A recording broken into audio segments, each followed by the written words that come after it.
Welcome back to the Playdate. I am your host, Susan Petersen. And I'm your host, Nia Louie. This is our segment called Nurturing, where we talk about your first year home with your baby. All right. Our topic today, Nia, is bonding with your baby.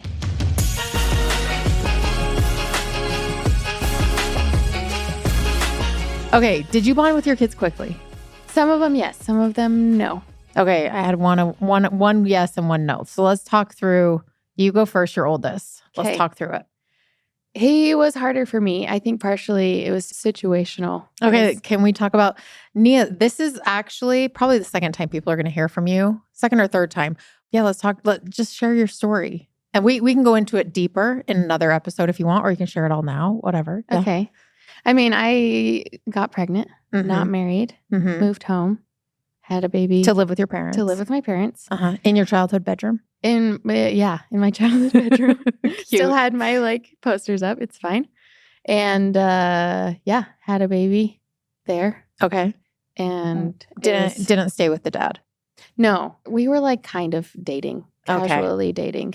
And I got pregnant and thought that my life was over. Okay. Had a total breakdown. Called my dad, told him. Were you at college at the time? Yeah. Okay. Mm-hmm. And I was so embarrassed and shamed and just so much guilt to tell him because he was a stake president, religious leader. Yeah. In your church. He took it very well. I mean, my parents are super understanding. He was very much like, okay, when's the next time you can come down? We'll talk about it. We'll figure out what we're going to do.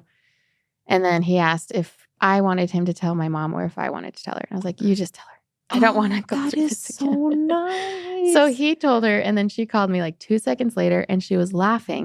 And I was like, this is a weird reaction. Mm-hmm. And she basically just said, Nia, this isn't the end of the world. We'll get through this. This is fine. So. And then it was the whole process of what am I going to do? We talked about the possibility of adoption. We talked about me keeping it. We talked about the dad and if that was a possibility. And once I said no freaking way would I ever, be with him. They were like, okay, perfect. And so I eventually ended up deciding to keep him. Mm-hmm. It was partially my siblings that convinced me. Me and my dad went on a drive. Everyone was down for the weekend. And we talked about everything. And when I got home, all my siblings were sitting on the lawn. And I joined them. And they said, listen, you can't guarantee that he'll have better aunts and uncles and grandmas and grandpas. This is the best family to be born into. So we're here. We're here for it. And so I was like, okay, great. And so that started it. And so I had him and it was insane. I feel like my mental state was everywhere. I was feeling a lot of guilt and shame and going through that. And I had a hard time enjoying him. That sounds awful. But I had a hard time allowing myself to enjoy. You were definitely nurturing. You were taking care of him. Yeah. You were meeting all his needs. You were kissing, loving him. Right. But loved him to death. Best thing that's ever happened to me ever. Mm-hmm. But it was very much I don't know what I'm doing. I don't know what the future looks like for us. I put us in this situation. A lot of guilt of you don't have a dad because of me and all this stuff. And so it definitely clouded my ability to just enjoy him and be there in the moment. So right. It was a little harder for me to bond with him. And I couldn't breastfeed. I tried for a month and a half. At one point I was nursing and pumping and doing formula and it was insane. And then at 2 a.m, one of the times I was just crying and my mom came in and said, listen, you can just switch to formula. Mm-hmm. It's okay.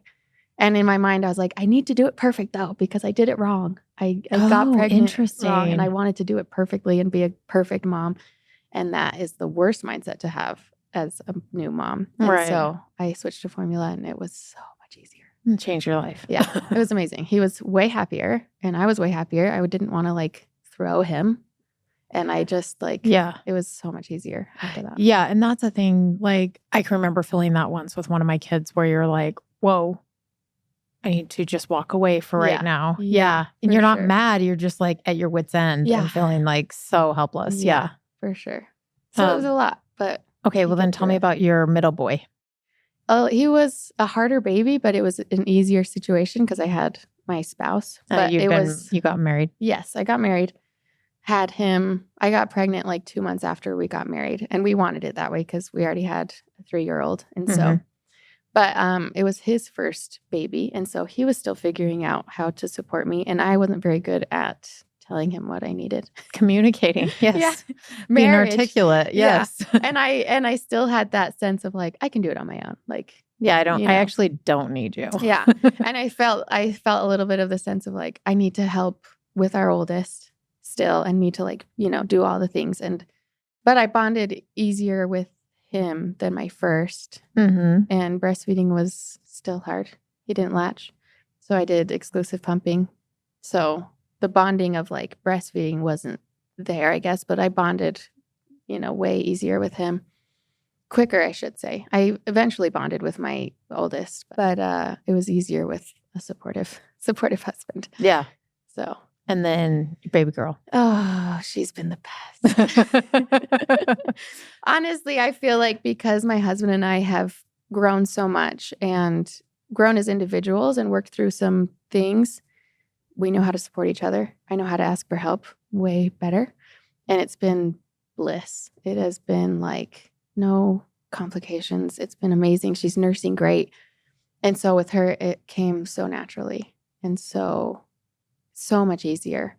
I think partially because I was like, I had a little PTSD, I think, with my second. When I got pregnant with my second, all the emotions of the first came back and the postpartum of the first came back. And I had to work through a lot of trauma and a lot of sexual trauma. Like the way I bonded with my husband, I still was like, very tense.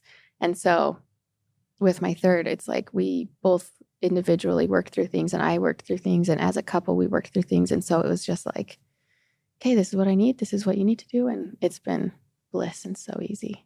So that's so nice. Was that too much information? No, never. Okay. I was like, this is going to be a TMI podcast for sure. Great. Perfect. But it'll just be pregnant moms and new moms listening. And so I feel like when you're in the guts and glory, that's all you want to talk about is the guts and glory anyway. Yeah. So if you guys know me outside of the podcast, I have a 17-year-old and a 14-year-old. And when I brought in all these amazing women that you're going to hear from throughout the season, I picked women who have babies because I am out of touch. And I definitely remember it with rose-colored glasses, although I try to be honest with myself. I'm very unreliable auditor of myself. So I'll share my experience, take it with a grain of salt. You know what I mean? I don't know if I need to qualify it every time, but I do feel like you're in it and I've got teenagers. So it all looks like, oh, it looks so fun right now, what you're doing. And you're like, no, it's not fun. This is hard. This is hard. So I have unique shaped birth canal where most women are like a diamond shape, if you're watching on YouTube.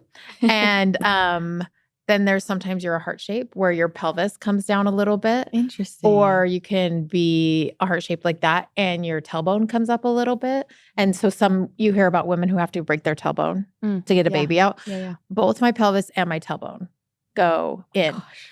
And so I really tried to have a vaginal birth, but with both my kids, I ended up having to have a C-section. And with Hattie, I tried and we did the forceps and everything. And I was in labor for a really long time.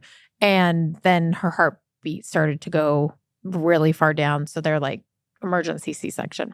And I think that exhaustion from laboring for 24 hours, then emergency C-section, then waking up, and I had a really bad nurse where she brought her, I had finally fallen asleep after 48 hours, I don't know. And she brought her into the room and she goes, she's crying in the nursery, and left her in the room with me. Oh my gosh. What the hell? And I had no idea that you could have been I need a new nurse. This is not going to work for me. I didn't know how to advocate for myself in the hospital. Right. And my husband had gone home to sleep, and I was like, yes, go home because I'm just going to sleep. She's in the nursery. Yeah.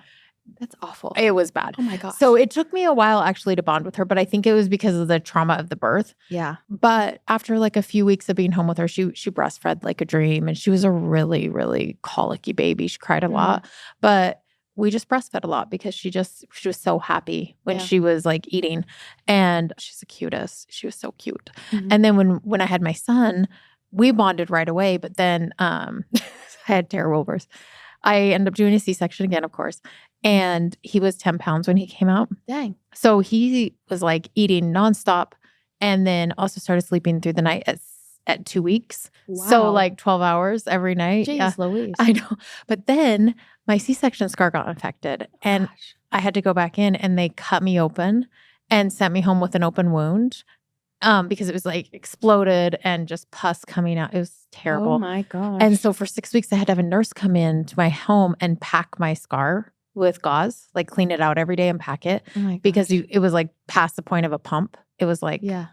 they don't want you in the hospital because then you get other infections and Yeah. staph and then lose limbs and all that, you know? So I know. So they sent me home. But we had bonded. And so that was really easy. And I just rested in bed for a long time. But both of them breastfed well.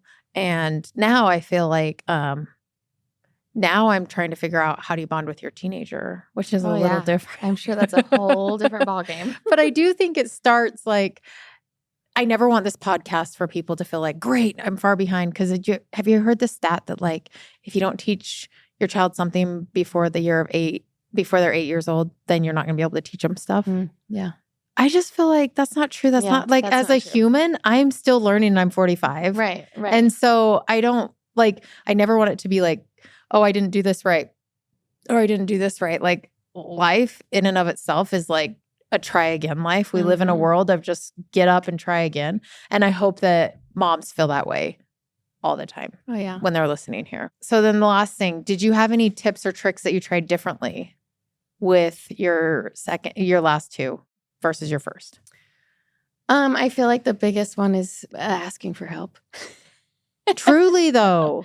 Truly. That's like, so good. Yeah. Like just communicating, whether it's to your partner or to your support person, whatever, just expressing your feelings and asking for what you need, even if it's silly, like I need a meal from McDonald's, like, you know, Yes. And just recognizing that you're in the most vulnerable state that you will ever be in. And you need that support. And it doesn't make you less of a mom or a weak person. You just did like the most badass thing in the world is birthing a child. And so I think I've learned how to advocate for myself and to communicate my needs. That's the biggest. I don't know if it's a tip or trick, but like ask for help. It's so true. I think when I was like a younger married mom, I would be like, well, if I communicate my needs, then they're going to be offended because they're going to feel like they weren't what they've given me I don't appreciate or something. But that's not the case at all. It's like, I want to help. If someone's hurting or needs help, I want to help them. Right. But I can't guess. Yeah. And as a man who's never bled out of his vagina one day in his whole life, he has no idea what you're going through. And so if you don't tell him, there's no way he can like guess, or even someone else who has given birth, but it's been a long time. Like you just need to really advocate for yourself. Yeah. For sure. And I think changing your mindset to like the most important thing you could be doing is bonding with your baby and resting. Resting. Yeah. Like don't feel like you need to do the dishes and cook like you used to, or anything. Don't have a clean house. Yeah, it doesn't matter. No. And obviously it depends on your partner if they're supportive and if they're helpful. But like that's the only thing. And do not feel guilty about laying in bed and resting and napping and not cooking and not cleaning. Right. You can reset on another day, on another month, maybe even in another year. Yeah, totally. Like, I think just like be gentle with yourself. Yeah, for sure. And don't try to rush it. Don't give yourself some sort of timeline that you have to stick to.